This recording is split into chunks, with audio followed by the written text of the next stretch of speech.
প্রিয় ছাত্রছাত্রীরা, আজকে আমি তোমাদেরকে এই ভিডিওর মাধ্যমে মাধ্যমিক 2026 সালের পরীক্ষা এবং 2027 সালের মাধ্যমিক পরীক্ষার জন্য যে রায়মার্টিন প্রশ্নবিচিত্রা 2027 সালের ভলিউম 1-এর যে প্রশ্নগুলো দেওয়া আছে প্রথম পর্যায়ক্রমিক মূল্যায়নের জন্য ভৌতবিজ্ঞানের স্কুল নম্বর 1 পেজ নম্বর 388, সেখানে যে প্রশ্নগুলো আছে সেগুলো আমরা আলোচনা করব।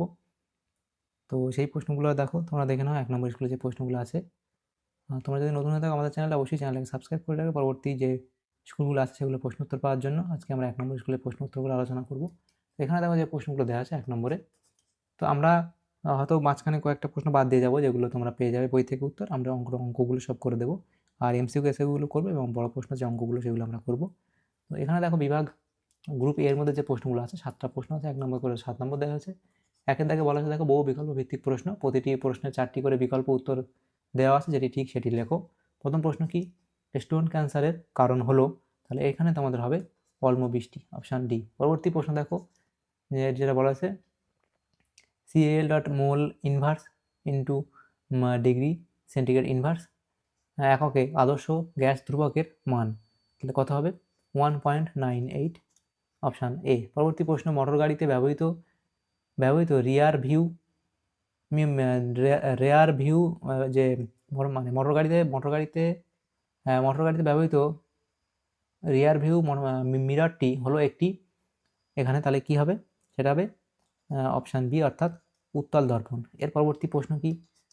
কোনো মাধ্যমের পরম প্রতিসরাঙ্ক প্রদত্ত কোন বর্ণের আলোর জন্য সর্বাধিক হবে? তাহলে এটা এখানে তোমাদের যেটা সঠিক হবে সেটা হচ্ছে অপশান বি, অর্থাৎ বেগুনি। এর পরবর্তী প্রশ্ন কি? বিক্ষেপিত আলোর তীব্রতা আই এবং আলোর তরঙ্গদৈর্ঘ্য ল্যামডা এর মধ্যে সম্পর্ক হবে, তাহলে এর মধ্যে সম্পর্ক হবে কোনটা? আই সমানুপাতিক 1/λ²। এর পরবর্তী প্রশ্ন দেখো বলা আছে প্রদত্ত কোন মৌলটি চ্যালকোজেন গোষ্ঠীভুক্ত, তাহলে অপশান সি।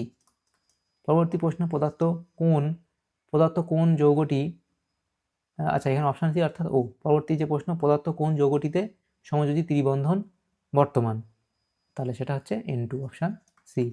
এর পরবর্তী যে প্রশ্নগুলো আছে দেখো, তাহলে এমসিকিউ প্রশ্নগুলো হলো পরবর্তী প্রশ্ন বিভাগ গ্রুপ বি, সেখানে যে প্রশ্নগুলো আছে 9টা প্রশ্ন 1 নম্বর করে দেওয়া হয়েছে। 2-এর দাগে বলা আছে নিম্নলিখিত প্রশ্নগুলি উত্তর দাও, বিকল্প প্রশ্নগুলি লক্ষণীয়। প্রথম প্রশ্ন কি? বায়ুমণ্ডলের কোন স্তরে বেতার তরঙ্গ প্রতিফলিত হয়? সেটা হবে আয়োনোস্ফিয়ার।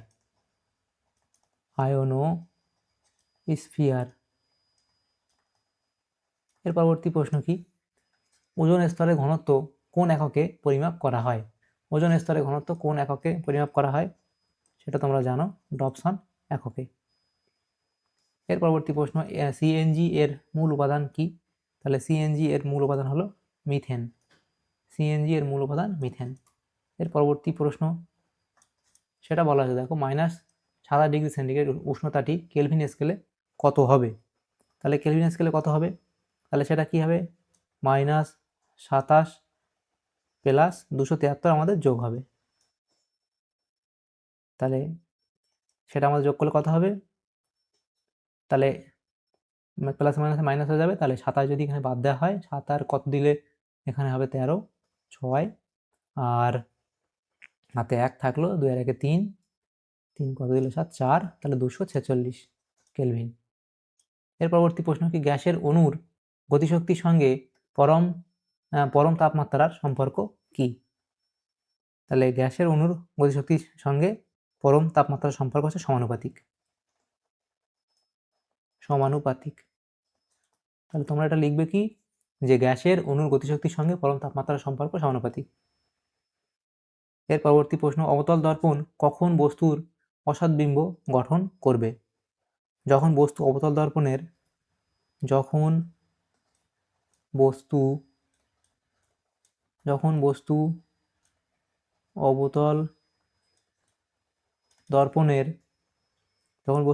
মেরু এবং ফোকাসের মধ্যে অবস্থিত থাকে। অবতল দর্পণের মেরু ও ফোকাস এর মধ্যে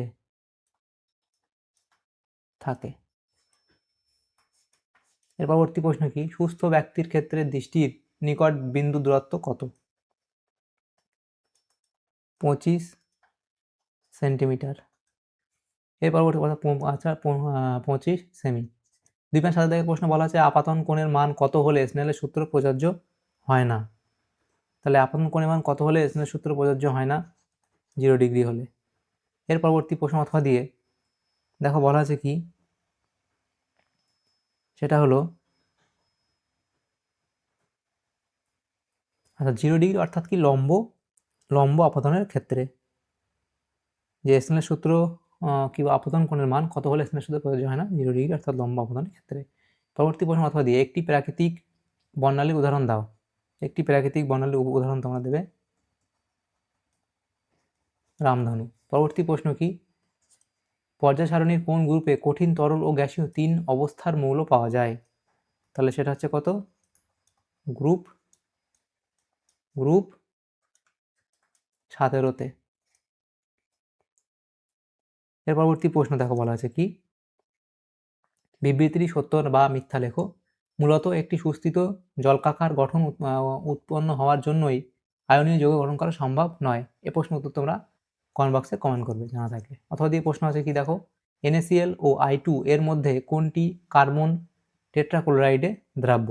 তো আমরা এইটা সত্য মিথ্যাটা আমরা সঠিকটা বলতে পারছি না, তোমরা যদি জানা থাকে অবশ্যই কমেন্ট বক্সে কমেন্ট করবে। অথবা দিয়ে প্রশ্ন আছে কি, NaCl ও I2 এর মধ্যে কোনটি কার্বন টেট্রাক্লোরাইডে দ্রাব্য?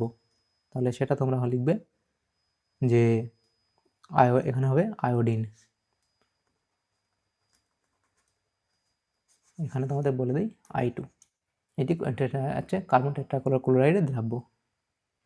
এর পরবর্তী প্রশ্ন কি, গ্রুপ সি, সেখানে যে প্রশ্নগুলো আছে দেখো, ছড়া প্রশ্ন উত্তর করতে হবে, 2 নম্বর করে দেওয়া আছে 3-এর দাগের প্রশ্ন। এই প্রশ্নগুলো আছে দেখো, প্রথম যে প্রশ্নটা ছিল 3 দাগের 1, ওজোন স্তর বিভাজনে CFC এর ভূমিকা সমীকরণ সহ লেখো। এরপরে অথবা দিয়ে প্রশ্ন ছিল অপ্রচলিত শক্তিকে বিকল্প শক্তির উৎস হিসেবে ব্যবহার করা দরকার কেন? সেই দুটো কারণ লিখবে। এর পরবর্তী 3.2 ছিল চার্লসের সূত্রটি লেখো, এর থেকে পরম শূন্য উষ্ণতার ধারণা কীভাবে পাওয়া যায় লেখো। এগুলো তোমরা বই থেকে করে নিও। 3.3-এর দাগের প্রশ্ন, উত্তল লেন্সের সাহায্যে সহজ ও বিবর্ধিত প্রতিবিম্ব গঠনের পরিষ্কার চিত্র অঙ্কন করো। এক্ষেত্রে প্রতিবিম্বের অবস্থান কোথায় হবে সেটা তোমরা করে নেবে। পরবর্তী প্রশ্ন অথবা দিয়ে দেখো যে প্রশ্ন দেওয়া আছে, বলা আছে কি, একটি আলোকরশ্মি 30 ডিগ্রি কোণ বিশিষ্ট প্রিজমের একটি তলে 60 ডিগ্রি কোণে আপতিত হলো। যদি নির্গমন রশ্মির জন্য চ্যুতিকোণ 30 ডিগ্রি হয় তবে প্রিজমের উপাদানের প্রতিসরাঙ্ক নির্ণয় করো। তাহলে এখানে কি কি দেওয়া আছে দেখো, প্রিজম কোণ, প্রথম তলে আপতন কোণ এবং চ্যুতিকোণ দেওয়া আছে। তাহলে নির্গমন কোণ I2 নির্ণয় আমরা জানি কি, প্রিজমের ক্ষেত্রে চ্যুতিকোণের সূত্র যেটা সেটা লিখবে, তারপর সেই ভ্যালুগুলো বসাবে। তারপর প্রতিসরণ কোণ আমরা বার করার যে সূত্র সেটা এখানে লিখতে হবে, সেখানে যে ভ্যালুগুলো দেওয়া আছে লেখার পর R1 আমাদের বেরোবে। তারপর প্রতিসরাঙ্ক যে প্রতিসরাঙ্ক মিউ নির্ণয় স্নেলের সূত্র অনুসারে প্রথম তলে প্রতিসরাঙ্ক মিউ সমান sine I1 by sine R1, সেই ভ্যালুগুলো বসালে আমাদের √3 আসবে। √3 প্রায় এইটা সমান 1.732 এর সমান। পরবর্তী প্রশ্ন দেখো বলা আছে, একটি মৌলের পারমাণবিক সংখ্যা 38, মৌলটির আধুনিক পর্যায় সারণীতে অবস্থান নির্ণয় করো। মৌলটির চিহ্ন M ধরে তার ক্লোরাইড এর সংকেত লেখো। তাহলে দেখো এখানে দেখো পারমাণবিক সংখ্যা 38, তাহলে ইলেকট্রন ব্যালেন্স কত হবে? 2, 8, 18, 8, 2। তাহলে এখানে দেখো পর্যায় সারণীতে যেহেতু 5টি কক্ষপথ আছে, তাহলে শ্রেণী কত হবে? 2, যেহেতু সেই কক্ষে 2টি ইলেকট্রন আছে। তাহলে ক্লোরাইডের সংকেত কি? মৌলটির যোজ্যতা হবে 2, এবং তাহলে সুতরাং ক্লোরাইডের সংকেত কি হবে? MgCl2। তাহলে সংকেত MgCl2। এর পরবর্তী প্রশ্ন দেখো যেটা দেওয়া আছে, প্রদত্ত যৌগগুলি লুইডার চিত্র দেখো, এটা তোমরা করে নিও। পরবর্তী প্রশ্ন অথবা দিয়েছিল, এই Cl যৌগটি সমযোজী প্রকৃতির হওয়া সত্ত্বেও জলীয় দ্রবণে তড়িৎ পরিবহন করে কেন? সেটা করে নেবে। পরবর্তী প্রশ্ন দেখো বলা আছে 3.6, একটি মৌল X পারমাণবিক সংখ্যা 12 Y মৌলের সঙ্গে রাসায়নিক বন্ধনে আবদ্ধ হয়। তাহলে দেখো আচ্ছা এখানে কি প্রশ্ন আছে, এটা এর পারমাণবিক সংখ্যা 7 হলে যৌগটির সংকেত ও প্রকৃতি নির্ণয় করো। আচ্ছা এখানে কোনটা একটা কি বলা আছে এখানে? আচ্ছা এখানে বলা আছে Y এর পারমাণবিক সংখ্যা 7, তাহলে এখানে এটা Y হবে, এটা হচ্ছে Y হবে। তাহলে এটা হচ্ছে এখানে যেটা আছে সেটা হচ্ছে Y হবে। Y এর পারমাণবিক সংখ্যা 7, এটা 1 নয়। তাহলে এটা হলে যৌগটির সংকেত ও প্রকৃতি নির্ণয় করো। তাহলে দেখো এই X এর পারমাণবিক সংখ্যা 12 এবং Y এর পারমাণবিক সংখ্যা 7, তাহলে ইলেকট্রন বিন্যাস আমরা 2, 8, 2 এবং এটা 2, 5। তাহলে এটি একটি ধাতু, যোজ্যতা 2 বলে, এবং এটি অধাতু। তাহলে সংকেত কি হবে? যোজ্যতা বিনিময় করলে সংকেত হবে কি? X3Y2। তাহলে প্রকৃতি কি হবে? এটি একটি তড়িৎযোজী বা আয়নীয় যৌগ। এরপরে গ্রুপ ডিতে যে প্রশ্নগুলো আছে দেখো, এখানে 3 নম্বর করে দেওয়া হয়েছে, 4টে প্রশ্ন উত্তর আমাদের করতে হবে। তো এখানে যে প্রশ্নগুলো দেওয়া আছে দেখো, তো দেখো এখানে যে প্রথম প্রশ্ন এটা আমরা করবো না, 4 দাগের এ, এটা সংজ্ঞা তোমরা করে নেবে। আমাদের অঙ্ক যেটা আছে সেটা করে দেবো আমরা। 4 দাগের বি, সেখানে যে অঙ্কটা আছে দেখো, 27 ডিগ্রি সেন্টিগ্রেড উষ্ণতায় 760 mmHg চাপে কিছু পরিমাণ গ্যাসের আয়তন 1000 সিসি, কত তাপমাত্রায় 750 mmHg চাপে ওই গ্যাসের আয়তন 1520 সিসি হবে। তাহলে দেখো এখানে দেওয়া আছে কি কি: প্রাথমিক চাপ, প্রাথমিক আয়তন, প্রাথমিক পরম উষ্ণতা, অন্তিম চাপ, অন্তিম আয়তন এবং অন্তিম পরম উষ্ণতা দেওয়া আছে। আমরা সূত্র জানি কি, P1 V1/T1 সমান P2 V2/T2। ভ্যালুগুলো বসালে আমাদের উত্তর আসবে এত 450K। সেটাকে আমরা সেলসিয়াস স্কেলে নিয়ে যাব, নিয়ে গেলে আমাদের কত হবে, তাহলে সেলসিয়াস স্কেলে নিয়ে গেলে -273 করতে হবে। এর থেকে -273 বাদ দিলে আমাদের থাকবে কত, 177 ডিগ্রি সেন্টিগ্রেড বা 450K।